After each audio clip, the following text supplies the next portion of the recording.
Hey there, more Redbots, this is Reggie Let's Play, and I am about to announce two new series that I'm about to start making. First, I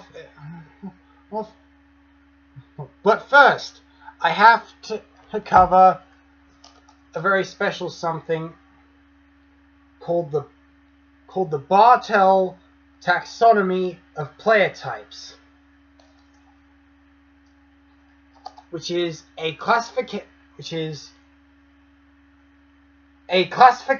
of video game players based on a 1996 paper by Richard Bartel according to their preferred actions within the game. The classification originally described players of multiplayer online games, including MUDs and MMORPGs, but now it also refers to players of single-player games.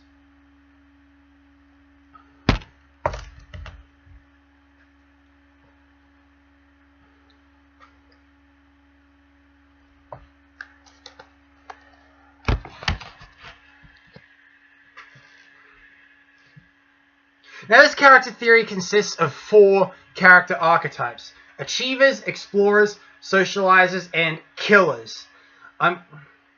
They're imagined according to a quadrant model where the x-axis represents preference for interaction versus exploring the world, and the y-axis represents preference for interaction versus unilateral action. Anyways, So now you're probably wondering, why are you even covering this thing? And I'll answer that, and don't worry, I'll get to the answer to that question soon enough. Now, anyways, I'll be going through each of these in turn and describing briefly the single player and multiplayer appeal to them. Starting with achievers, players who prefer to gain points, levels, equipment, and other concrete measures of succeeding in a game. They will go to great lengths to achieve rewards that confer them little or no gameplay benefit, simply for the prestige of having it. Now, single-player games that can be beaten in some way are definitely one of the types of games that cater to the achiever playstyle by giving them something to accomplish. Say Legos. They always have this million stud bonus level,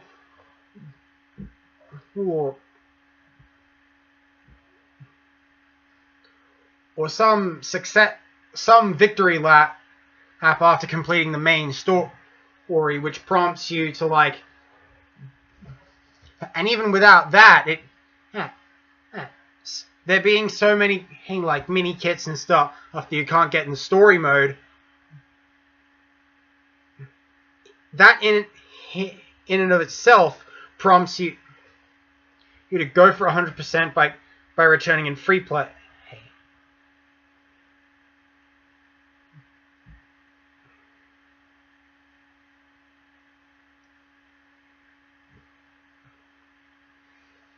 Now, the multiplayer appeal to the achiever, or at least one of them, is the opportunity to show off skills and hold elite status to others. Whether achievers value or despise competition is up to them, but they do look to the socializer to give them praise. As they achieve more, they're no longer easy targets for the killers, and may enjoy their new position at the top of the food or wherever on the food chain. Achievers also tend to like seeing their usernames at the top of scoreboards and ladder systems. Many games cater to these players by offering special titles or, say, exclusive mounts or something. Some in-game item like that for those who reach the top of the competitive ladder. Achievers can also be somewhat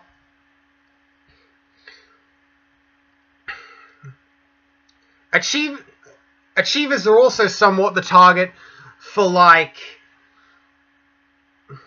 the gamer score and trophy system in Xbox Live and PS Network, respectively. Especially when, in turn, you can compare yourself to others from around the world who are also likely achievers.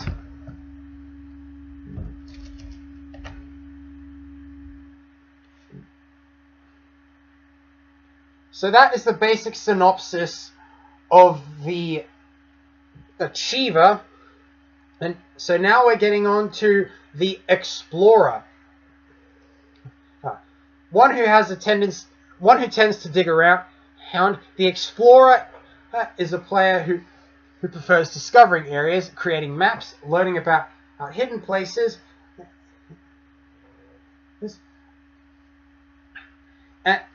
and looking around on the map at their own pace, thus feeling restricted if a game expects them to move on within a certain time. Explorers find great joy in discovering an unknown glitch or hidden Easter egg.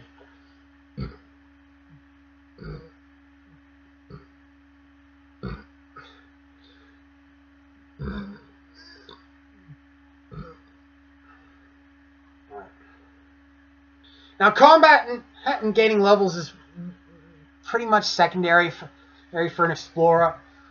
As such, they typically flock to games like Myst and its 4 sequels. In these games, you find a lot of puzzle solving to do. So you have to pay close attention in order to succeed. The explorer will often enrich themselves in any backstory or lore they can find out about the people and places in game. Whereas the achiever may forget about previous games as soon as they conquered them, the explorer will retain rich memories about what they have experienced in their adventures. Contrary to what some may expect, some explorers may enjoy restricted games as much as they do permissive ones. The challenge in such a game is to get it to do something its programmers probably didn't intend it to do.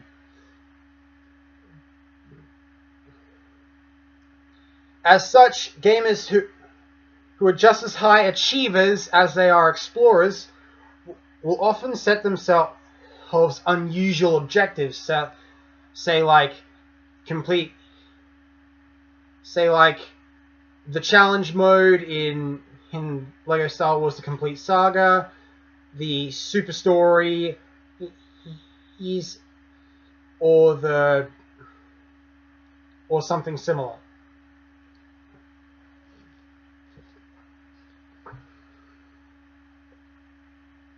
This is all. Some may deem that to put the tricks they've gained to good use. But as for multiplayer appeal for an explorer, he benefits pretty much the same way as the achiever does, as they're surrounded by people who benefit from their wisdom. They can often meet other explorers and swap experiences. Most often, socializers don't mind listening either. Interaction with killers is usually, though not always, negative, as hostile killers would interfere with exploration. Most mainstream MMORPGs offer explorers plenty of lore and rich characters to delve into, but explorers will often quickly become bored with any particular MMORPG when they feel it has become a chore to play, with only more of the same ahead. This, of course, is true to some extent, and of all gamers, but explorers can also be notoriously fickle, abandoning a popular game within mere weeks, while spending months or years delving deeply into a less popular one. Say if you're very nostalgic and want a taste of the good old days, you might find yourself taking a look at a game such as Stuntman, and if you're someone like that, then you might consider yourself an explorer. I don't know.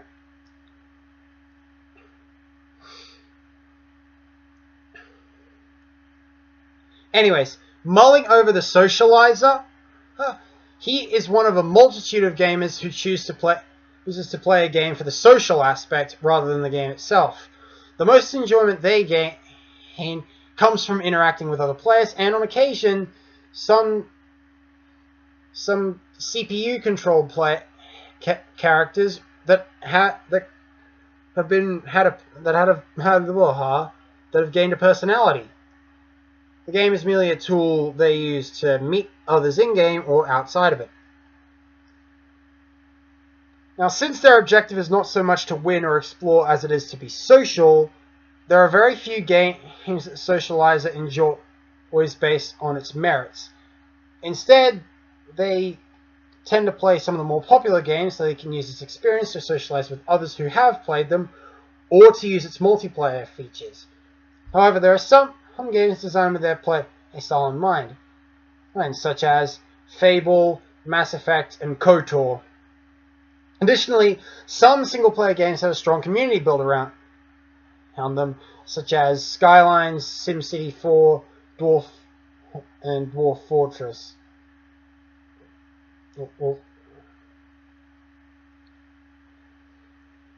As for the online environment, it's very appealing to the Socializer as it provides limitless potential for new relationships. Socializers tend to start filling up their friends list as soon as they start meeting people and get to know them better through private messages, sometimes even voice chat. They take full advantage of the ability to join guilds or kinships in many online games and form fast friendships, trying to help other people out. They are compatible with just about everyone. Maybe even killers will get along with the more respectable Socializers, or simply know better than to pick a fight that the Socializer's friends will get involved in. The more dramatic Socializers thrive symbolically on the chaos created by some killers. Eventually, they'll become a pretty well-known name on their particular server, either for the services they provide or for the drama they're involved in. And then finally, we have the killers, who thrive on competition with other players and prefer fighting them to scripted, computer-controlled opponents. Single-player games that appeal to the killer involve sowing destruction, and carnage, action, and destroying environments. Many killers often enjoy the ability to depart from the norm of being the good guy who comes to save the day, in favor of playing at the side of evil or conquest. On the flip side, killers can also represent the archetype which is most interested in affecting their environment. As such, sandbox games such as Minecraft or Grand Theft Auto, in a sense, in which they can take a direct hand in building or destroying a virtual society, will appeal to them as well. While they may love to kill, they may also enjoy creating items or things that they can use in their killing. With that said, causing mayhem among computer-controlled people and things may be fun for the killer, but nothing amounts to the joy of pitting one's skills against an actual player-controlled opponent. For most, the joy of being the killer results from a friendly, competitive spirit. They're in it for the sport, trying to read their opponent's movements, generally just acting with honor. For others, it's more about power and the ability to hurt others, or the thrill of the hunt. One example is like ganking or owning, a process where the killer takes their strong character to a place where inexperienced or weaker characters reside and proceeds to repeatedly kill the same player over and over again. Once a killer finds a weaker character, this character becomes increasingly enjoyable to hunt and stalk through different zones. Repeatedly stalking and killing a player adds a certain type well described in The Most Dangerous Game. And once the stronger enemy has arrived to help, the killer either waits patiently or stealthily sneaks somewhere else to repeat the process. These killers love to have the notoriety of being someone that should be watched out for, or even better, someone to be killed on sight. In other contexts, killers are also involved in the social and economic sides of a multiplayer game. Sometimes market control can appeal strongly to killers, many of whom have a natural talent for reading markets, likely an extension of their common aptitude for sizing up strengths and weaknesses vital to their playstyle. Social killers tend to be online community headers or trolls. Many make the mistake of thinking killers are antisocial or without friends, but this isn't too often the case. I mean, I myself have a very good friend who's actually taken a test based on this taxonomy, which has revealed him to be a majority killer, and I don't mind him for that. That being said, the more hostile and aggressive killers can even inspire some sort of hero worship by less talented killers, maybe even achievers. And like the example I mentioned earlier, some killers are nice people who simply thrive on competition. In either case, a bored killer can be a threat to the community, as their natural drive to compete, and sometimes, or frequently, depending on how bored they are, abrasive attitude will push them to stir up trouble even when they don't really mean to.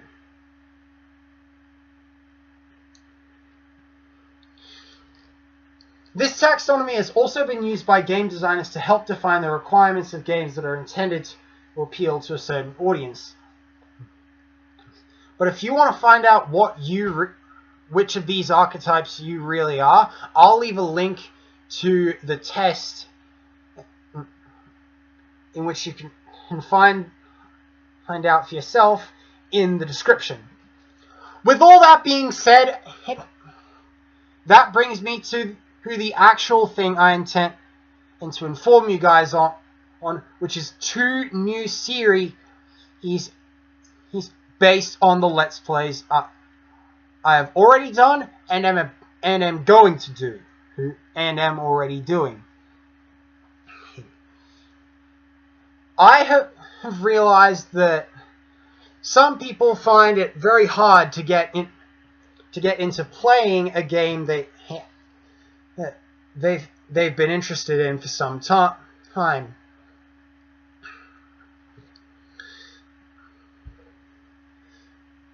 So when I first found out about the bottle taxonomy, I thought, what?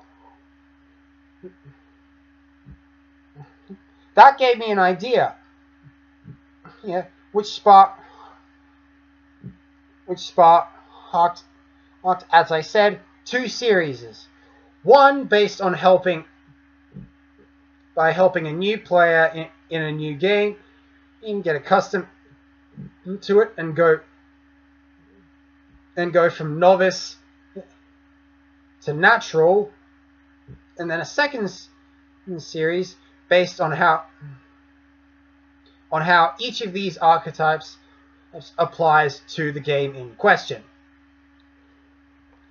Now, the series will start off with Let's Play series that I have completed. The list of which being as follows.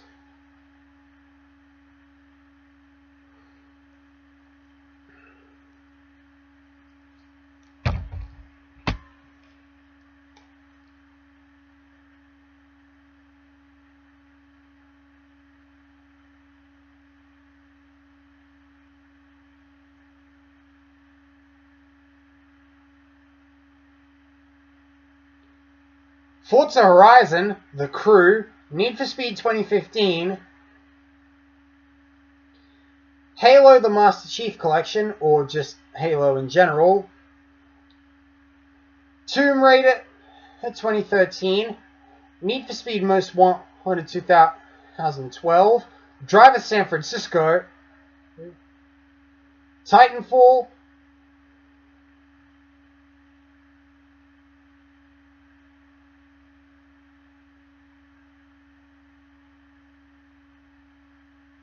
Overcooked, Lego Marvel Superheroes, or maybe just all Lego games in general.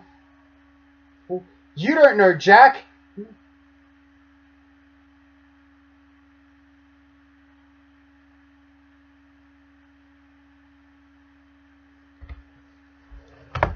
And however many series there are to come.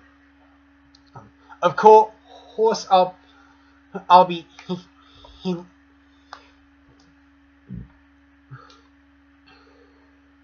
now, based on my experiences of the game, I'll give my own personal outlook of it, and tell you how to and teach you how to succeed in the multiplayer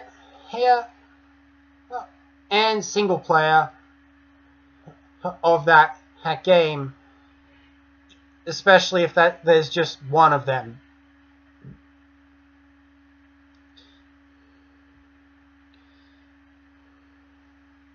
As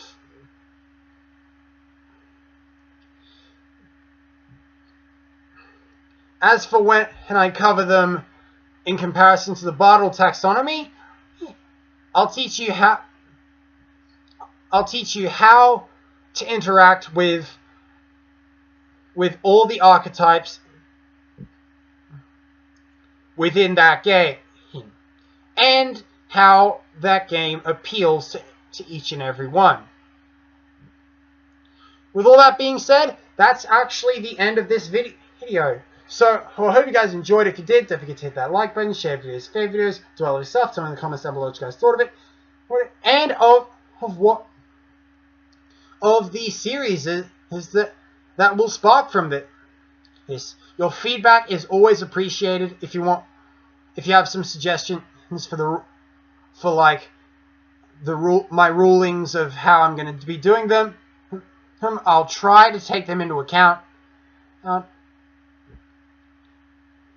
anyways, that is all from me. Be sure to subscribe if you're new, and I'll see you guys in the next one. Peace.